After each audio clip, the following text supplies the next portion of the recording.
je vais vous présenter aujourd'hui une partie de ma thèse, donc enfin, un peu le déroulé, quoi. Donc, mesure et pilotage de la performance environnementale dans les projets d'infrastructure ferroviaire. Donc, moi-même, Joseph Salamé, je suis encadré par Isabelle Nicolai, Yann Leroy et Michael Saïdani. Donc, j'ai prévu à peu près 30 minutes pour la présentation. Donc, pour le plan, je vais commencer rapidement par un contexte industriel et la motivation pour faire la thèse industrielle. Je vais aborder ensuite l'état de l'art pour présenter le positionnement, l'approche, ce qui va mener aux questions de recherche. Donc, je parlerai rapidement un peu de la question de recherche 1. J'aborderai plus en détail la question de recherche 2. Et en fait, on continue par les perspectives. Et puis, bon, si intéressé, j'ai mis les références et les annexes à la fin. Donc, alors, pour le contexte industriel, donc, ma thèse, en fait, elle est à SNCF Réseau. Alors, en fait, à partir du 1er janvier 2020, SNCF est devenue une société anonyme à capitaux publics. Et cette société anonyme, elle est composée d'autres sociétés anonymes. Donc, vous avez le gestionnaire d'infrastructure, SNCF Réseau. Vous avez l'exploitant pour les voyageurs, SNCF Voyageurs. Vous avez l'ancienne fret SNCF, Rail Logistique Europe. Bon, ensuite, il y a Geodis pour le transport routier des marchandises et Keolis pour le transport de voyageurs routiers. Et ma thèse, en fait, elle est dans la direction générale industrielle et ingénierie. Donc, autre que la transformation en société anonyme, il y a une autre réforme qui a lié l'ingénierie à la maintenance. Donc, ça sera la direction générale de l'ingénierie. Et plus précisément, je suis dans le département de développement durable. Alors, pour comprendre par la suite la thèse, en fait, quelques missions du département de développement durable, en fait, c'est à partir de 2019, il est devenu un prescripteur environnemental.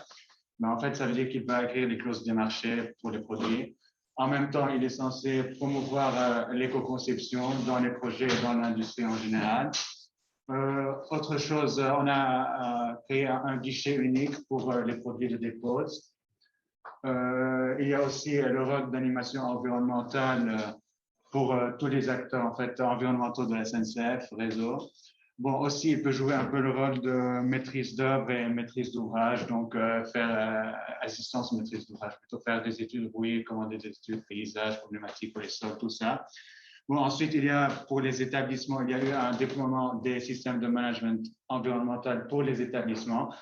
Donc, ça a été un peu inspiré de l'ISO 14001, mais adapté pour ces établissements. Et puis, en ce qui nous concerne, nous, ça va être la validation environnementale des projets. Donc, en fait, quand les projets ferroviaires atteignent un certain montant en millions d'euros, ils doivent passer en comité de validation et le département, il participe à ce comité de validation. Et puis aussi, j'ai mis la raison d'être de SNCF, donc c'est apporter à chacun la liberté de se déplacer facilement en préservant la planète. Alors, avec la transformation en société anonyme, il y a eu la définition d'une nouvelle stratégie qu'on a appelée tous SNCF Ambitieux Réseau. Donc, en fait, on appelle ça la maison pilier. Donc, nous avons la sécurité et la sûreté, nous avons la performance économique, nous avons la qualité. Il y a aussi la satisfaction salariale, nous avons la satisfaction client. Et pour nous, ce qui nous intéresse le plus, ça va être ce pilier qui est engagement sociétal, territorial et environnemental. Donc, si on s'intéresse un peu à ce pilier, il y a plein de détails, rien n'est confidentiel, tout est sur Internet. En fait, nous, ce qui nous intéresse, ça va être les objectifs et les leviers d'action qui ont été définis. Donc, en ce qui concerne les objectifs, il y a la collecte de 100% des matériaux d'ici horizon 2025, donc plus de gaspillage, et tout est au recyclage ou au réemploi. On a aussi la limitation de moins 25% des émissions carbone à horizon 2030. Il y a aussi les projets qui doivent entreprendre des démarches pour la biodiversité avec le plan azote glyphosate, ce qui nous concerne un peu moins. Et puis, il y a toutes les études de prévention bruit. Alors, pour atteindre ces objectifs, il y a des leviers de progrès, des leviers d'action. Donc, en partie, on dit qu'il faut renforcer, mesurer et valoriser l'impact environnemental dans les territoires et puis bon, les autres impacts de développement durable, et aussi qu'il faut mettre en œuvre la démarche d'éco-conception. En fait, c'est dans ce cadre nous, que nous allons faire la thèse. Donc, quelle est la motivation? Ben, on sait en général que le transport ferroviaire, ça va être un des transports privilégiés dans la transition écologique. Donc, si on prend juste l'empreinte de carbone, elle est 10 fois moins inférieure que celle des avions. Bon, ensuite, l'empreinte en elle dépend que si c'est un TGV TER, mais voilà, l'ordre est à peu près là. Ce qu'on dit, nous, c'est que dans cette empreinte carbone, à peu près entre un tiers et 2 tiers de cette empreinte va être dédiée aux infrastructures ferroviaires. Et donc, en plus de leur impact, ce sont des investissements très coûteux qui ont une assez longue durée de vie, donc 50 ans environ, 15 ans pour faire un projet. Et donc, ils vont avoir aussi des impacts sociaux et ce sont surtout des systèmes complexes. Donc, pour vous complexes, on reviendra plus tard là-dessus. Et en fait, nous, ce qui nous intéresse, c'est que maintenant, nous avons une stratégie. Et cette stratégie, elle va impliquer une reconsidération de la performance environnementale, donc une nouvelle vision de la performance. Parce qu'avant, en interne, c'était plus lié à des procédures administratives, donc c'était plus une performance qu'on dit réglementaire.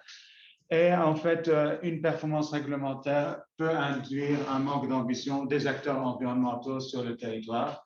Et en fait, quand on prend la performance environnementale en tant que performance réglementaire, on n'a pas réellement la notion de valeur ajoutée. Donc, c'est un de nos axes de travail. Et puis, une reconsidération de la performance va induire aussi de la mesurer. Et c'est un des leviers d'action qu'on a mentionné dans la stratégie. Mesurer la performance et la suivre. Mais en fait, la performance, elle est incluse dans 3 principaux domaines. Donc, déjà, on va avoir la performance environnementale des établissements. Et pour cela, il y a un grand travail qui a été fait, mais qui a été fait, en fait, c'est le déploiement du système de management environnemental adapté. En ce qui concerne le produit, j'ai dit que le département, il est prescripteur, donc les produits se font principalement, la performance environnementale se fait par la prescription. Et nous, en fait, nous sommes surtout intéressés par les projets.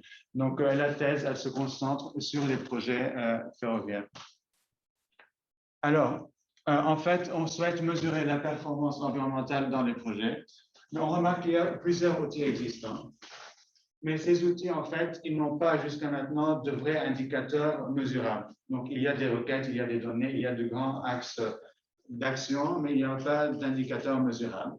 Et en fait, quand il n'y a pas d'informations communes, on peut se poser la question du pilotage. Et puis, le but de cette thèse, c'est de prendre en compte les impacts en les mesurant pour les inclure dans les décisions pour les projets ferroviaires. Donc, en fait, on va faire la mesure de la performance pour les questions de pilotage, pour pouvoir piloter.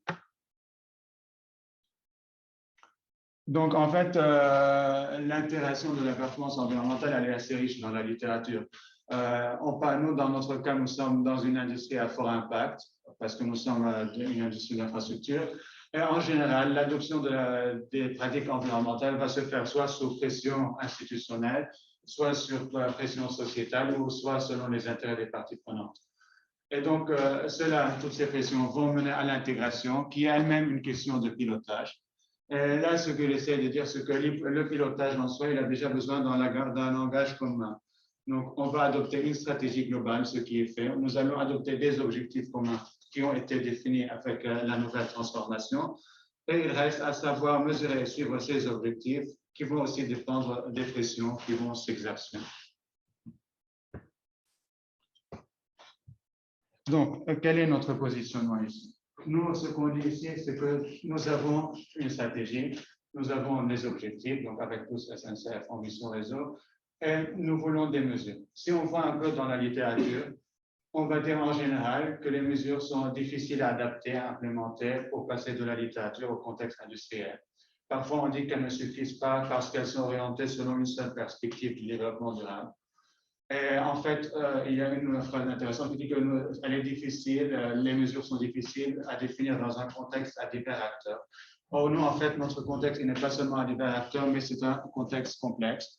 Alors là, j'ai affiché les principales phases projet. Donc, déjà, nous avons l'identification du besoin, les études préliminaires, nous avons toute la phase conception avec les 3 phases que je cite là, Après cela, on passe à la réalisation et puis on a l'exploitation et maintenance.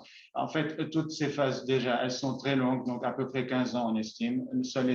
La conception peut prendre 4 ans.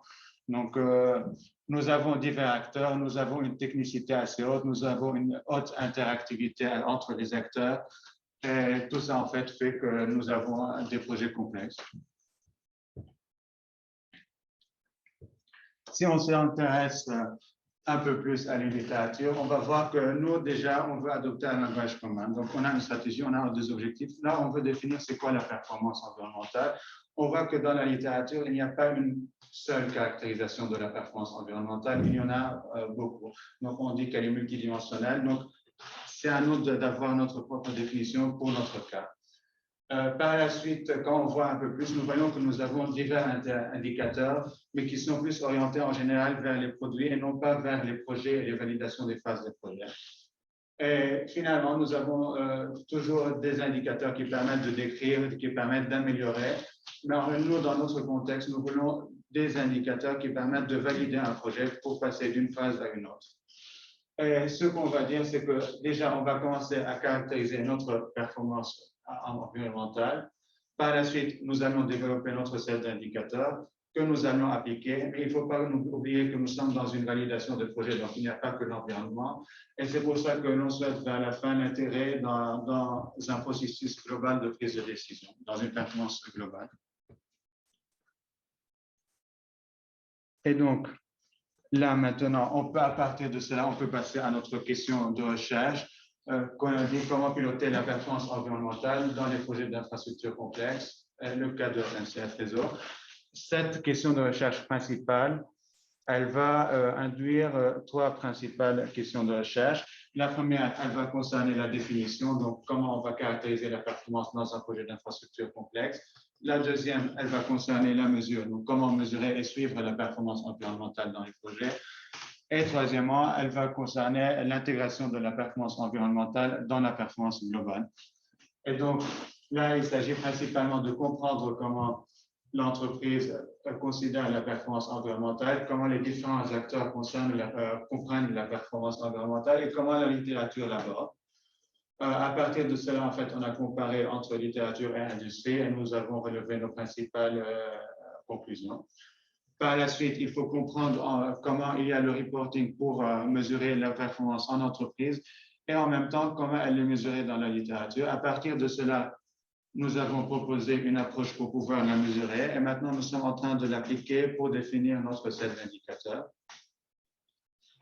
Et finalement, en fait, on s'intéresse à une performance qui est plutôt globale. Donc, on veut un peu être dans un outil multidécisionnel. Donc, on souhaite mesurer les externalités environnementales sur la société aussi. Et on souhaite inclure tout ça dans un processus de performance globale.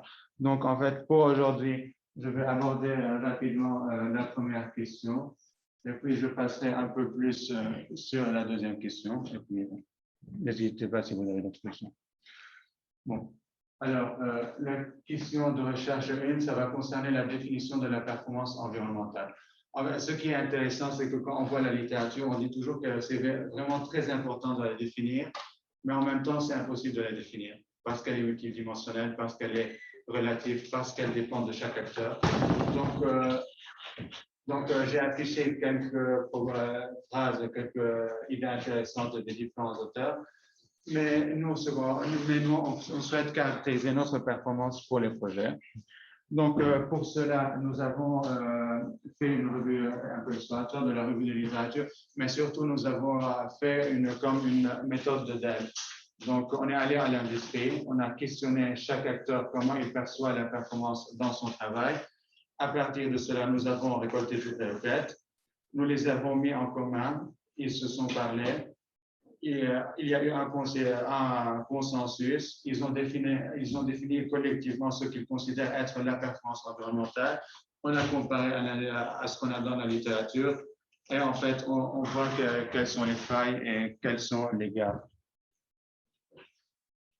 Donc, si on fait notre recherche de littérature, on va voir ça. Donc, quand on a fait ça, on s'est inspiré de la définition de Bourguignon, qui définit la performance globale, pas qu'environnementale, selon trois phases, action, résultat et succès. Et puis, nous l'avons adapté pour notre cas environnemental. Et donc, nous allons être concernés par des process, nous allons être concernés par des mesures et par des objectifs. Mais ce qui nous importe le plus au final, et en comparant avec l'industrie, ça va être la création de valeur. Donc, pour nos performances, ça va être création de valeur et en particulier pour la performance environnementale, légitimité. Donc, c'est ce qui compte. Et en fait, quand on a mis les acteurs entre le consensus a été de dire que la performance, c'est la définition d'objectifs mesurables qui permettent de réduire les impacts environnementaux. Donc, nous avons été plus dans les objectifs et dans les impacts. Mais par contre, on n'a pas vu apparaître la notion de légitimité dans la compréhension de la performance dans le travail. Donc, on a bien que, comme on s'est dit dans la littérature, on n'est pas exprimé par les mêmes mots, on a bien que chaque acteur, il va voir les dimensions selon l'importance, enfin, selon là où il est dans le projet. Et en fait, on a vu que, d'après nos requêtes qu'on avait récoltées, on a vu qu'il y a clairement un lien qui manque entre environnement et économie. Par exemple, je me souviens avoir eu une réponse disant que performance environnementale, c'est antinomique. Bon. Alors, nous, ce qu'on dit, c'est qu'on constate qu'il n'y a pas de création de valeur, qu'il y a dans la conception de genre, qu'il n'y a pas vraiment le concept de légitimité, et ça serait bien qu'ils soient introduits dans la perception pour plus tard. Ensuite, une fois qu'on dit que performance, c'est valeur ajoutée, c'est légitimité, selon les différentes dimensions qu'on a présentées, on va dire que très bien, maintenant, on va essayer de piloter cette performance. Et donc, on va dire que le but, au final, c'est de savoir parler un langage commun. Donc, un langage commun, comme déjà dit, c'est stratégie commune, objectif commun. Et pouvoir maîtriser le flux d'informations, donc à partir d'informations qui soient mesurables et non prêtées à l'interprétation entre différents acteurs. Et donc, ça va être notre deuxième question, comment exprimer des indicateurs pour le pilotage de la performance. Et ces indicateurs que l'on souhaite, ils doivent satisfaire certains critères, donc ils doivent englober toutes les différentes thématiques environnementales à laquelle peut faire face un projet. Ils doivent être capables d'orienter les décisions, donc savoir où est-ce qu'on va aller dans le projet. Ils doivent aussi permettre le suivi d'une phase à l'autre. Parfois, il peut s'écouler 2, 3, 4, 5 ans entre une phase à l'autre. On doit savoir sortir pour faire le suivi. Et ils doivent au final lier performance environnementale à performance économique. Donc, ce sont nos 4 critères. Et donc, pour faire cela, même chose, on va faire une analyse critique. Donc, on va voir les différents types d'indicateurs définis, on va voir les différents frameworks existants dans la littérature. En même temps, nous allons faire une analyse systémique des outils existants dans les processus projets. Et en particulier, on va relever tous les inputs et les outputs pour voir comment ils interagissent selon les acteurs. Et on va essayer de voir ce qui existe, les informations existantes, les données existantes à la SNCF Réseau. À partir de cela, nous allons proposer notre propre approche pour la définition d'indicateurs. Nous allons l'appliquer et nous allons essayer de valider, de vérifier. Donc, on n'est pas là encore, mais bon, ça arrivera. Donc, pour l'état de l'art, un peu rapidement.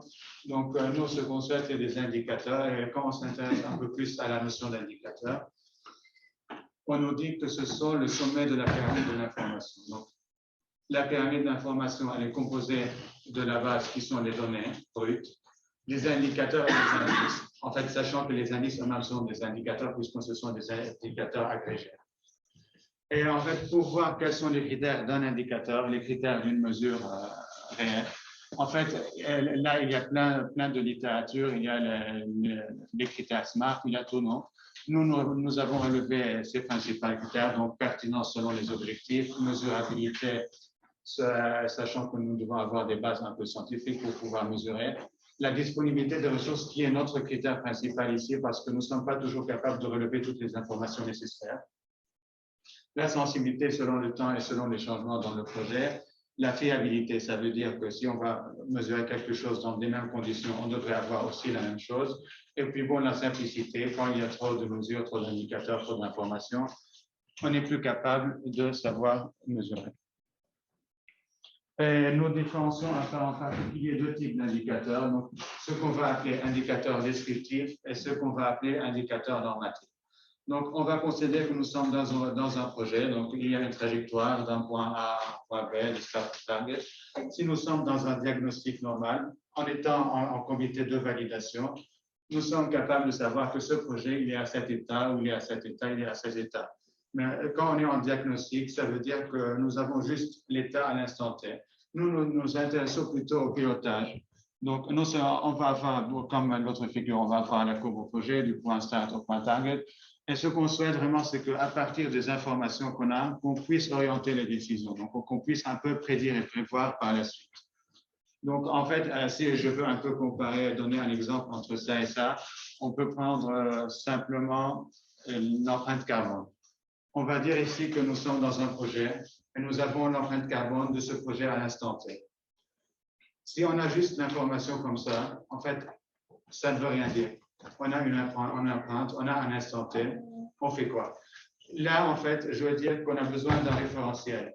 Si on va poser notre référentiel en disant que notre référentiel, ça va être l'objectif à atteindre, ou ça va être l'empreinte carbone à la phase précédente, là, on va dire que très bien, nous avons cette empreinte à l'instant T, nous avons une empreinte à l'instant T-1 ou T-2. Donc là, on peut vraiment commencer à orienter les décisions en disant que pourquoi on a ce changement, pourquoi on a cette différence. Donc, dans ce cas, il est important d'avoir un référentiel qui peut être les objectifs ou l'état précédent. Donc, par la suite, il y a beaucoup d'approches dans la littérature pour définir des indicateurs. Déjà, il y a par exemple l'ISO 14031 qui parle des systèmes de management de la performance en industrie. Donc, nous, ce qui nous intéresse dans cette norme, c'est les 3 catégories d'indicateurs, donc de performance managériale, de performance opérationnelle et de conditions environnementales. Mais bon, c'est à chacun de s'adapter par la suite. Nous avons des normes spécialisées pour le reporting du ferroviaire, donc celle-là est en cours de mise à jour, mais bon, elle nous est intéressante aussi pour savoir quels sont les indicateurs utilisés. Et puis, bon, nous avons tout ça, par exemple, nous avons les chaînes causales, donc le Pressure State Response, nous avons un peu plus le Driving Force Pressure State Impact Response, donc qui sont orientés plus vers les écosystèmes et non pas réellement vers les projets qu'on souhaite valider. Nous avons un autre framework qui est aussi une chaîne causale, mais celui-là il est assez intéressant. Pourquoi? Parce qu'il remplace les impacts par les services écosystémiques. Et donc là, un peu, nous avons un changement de paradigme. Nous avons User Oriented Framework qui nous est une approche méthodologique intéressante de définir des indicateurs selon les différents acteurs. Et puis, nous avons aussi identifié dans la littérature le step-by-step approach for product-related indicators. Donc, c'est une approche assez méthodologique qui définit plusieurs étapes, permettant à chaque étape de dire ce qu'on a besoin et comment on va définir nos mesures, nos indicateurs. Par contre, en fait, ce qu'on relève ici, et c'était un point assez intéressant lors de nos discussions, ce qu'on relève ici, c'est que l'information en soi, elle est considérée comme caractérisable. Donc, j'ai mon information, je peux soit définir un indicateur selon la littérature, soit le construire à partir de différents indicateurs.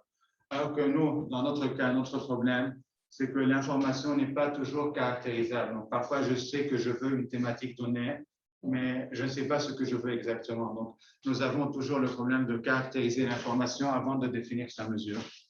Donc, voilà. En plus, ils ne fournissaient pas tous les types d'indicateurs qu'on a besoin. Donc, maintenant, si on s'intéresse plus à l'industrie, quand on a réalisé notre analyse systémique, nous avons vu au final que les projets sont surtout fournis pour les informations environnementales, en tout cas, par des checklists. Or, les problématiques de ces checklists, c'est qu'elles peuvent être nuancées par différentes interprétations. Donc, quand on va lire une requête, parfois les acteurs ne vont pas comprendre exactement ce qu'on a besoin. Elles sont non évolutives, ça veut dire que quand on est en conception, c'est la même liste que quand on est en réalisation. Et les données, elles sont catégoriquement non mesurables. Et donc, ce qu'on souhaite, nous, c'est d'avoir vraiment un tableau avec des indicateurs qui soient mesurables et évolutifs selon les phases pour pouvoir aider à la prise de décision. Donc, pour passer de cela à ça, nous avons défini notre approche.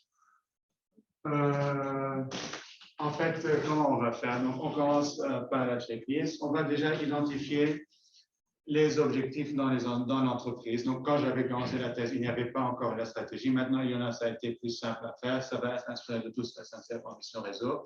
On va analyser l'outil et on va prendre chaque requête de la checklist. Et à chaque fois, on va se dire que, bon, on a cette donnée, on a cette requête. Est-ce qu'elle est complète ou pas?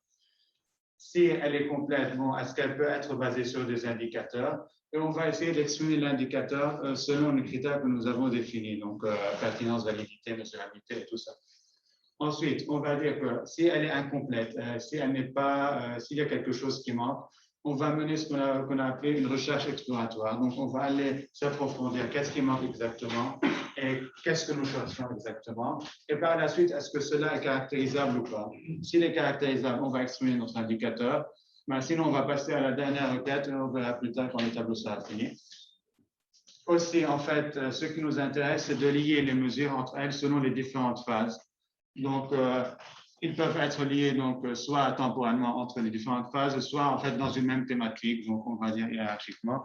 Et une fois qu'on a notre tableau, notre première version, on va encore la remettre pour voir quelles sont les données manquantes et mener notre recherche exploratoire. Donc, je ne vais pas présenter ça parce que c'est vraiment la première version qu'on a obtenue qui est vraiment incomplète. Mais ce que je veux juste vraiment dire, c'est qu'au moins nous avons pu agréger toutes les différentes thématiques qui étaient dans les différentes données de la checklist en ces catégories. Donc, nous avons pu définir clairement ces catégories. Nous avons défini clairement aussi les 3 principales phases par lesquelles doit passer le projet, sachant que celle-là, elle est divisée en 3 phases, mais au final de cette phase, nous souhaitons avoir ces informations. Alors, comment on va lier ensuite performance économique à performance environnementale? On a commencé la réflexion, par exemple, avec la biodiversité, en essayant de faire à peu près plus ou moins une pliométrie, donc en disant que si nous avons des projets compensatoires, quelles sont la différence entre des mesures compensatoires et des mesures d'évitement? Et donc, à partir de cela, on va essayer de voir qu'est-ce qui est le plus avantageux. Et ce qui nous importe le plus, c'est de voir toujours la trace d'une phase à une autre et de ne pas être catégorisé en une seule phase. Et donc, pour la suite, en fait, on doit compléter ces premières mesures. Alors, comment on a fait pour obtenir ces mesures? Je voulais dire, c'est que on a été deux experts qui participent dans les comités de validation et on a essayé d'appliquer cette approche. Donc, on a fait plusieurs réunions pour analyser les grilles, les checklists et pouvoir définir les indicateurs qu'ils souhaitent eux-mêmes avoir au final. Donc, maintenant, ce qui nous reste, c'est vraiment de compléter les indicateurs. C'est aussi, on a constaté qu'il faut vraiment un changement de paradigme. Donc, il ne suffit pas juste de changer les mesures pour dire que maintenant on est capable de piloter. C'est vraiment un changement de mentalité qu'il faut appliquer, un changement de prise de décision. Alors aussi, nous sommes intéressés pour avoir des indicateurs plus économiques. Donc, on va un peu plus s'intéresser aux services écosystémiques. Et en fait, il nous reste encore une recherche exploratoire un peu plus détaillée à faire. Donc, par la suite, une fois qu'on va définir les indicateurs, il faut les valider par d'autres experts qui peuvent participer ou non dans les comités de validation. Il faut savoir comment valider ces indicateurs. Donc, pour valider, on s'est dit qu'on va prendre des projets. Donc, étant donné qu'ils sont vraiment à long terme, on va aller prendre des phases particulières de différents projets et voir si on est capable d'avoir toutes nos informations qu'on demande et si les liens sont pertinents ou pas.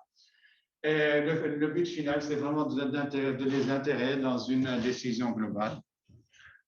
Et puis voilà, je vous remercie. Si vous avez des questions, n'hésitez pas. Merci.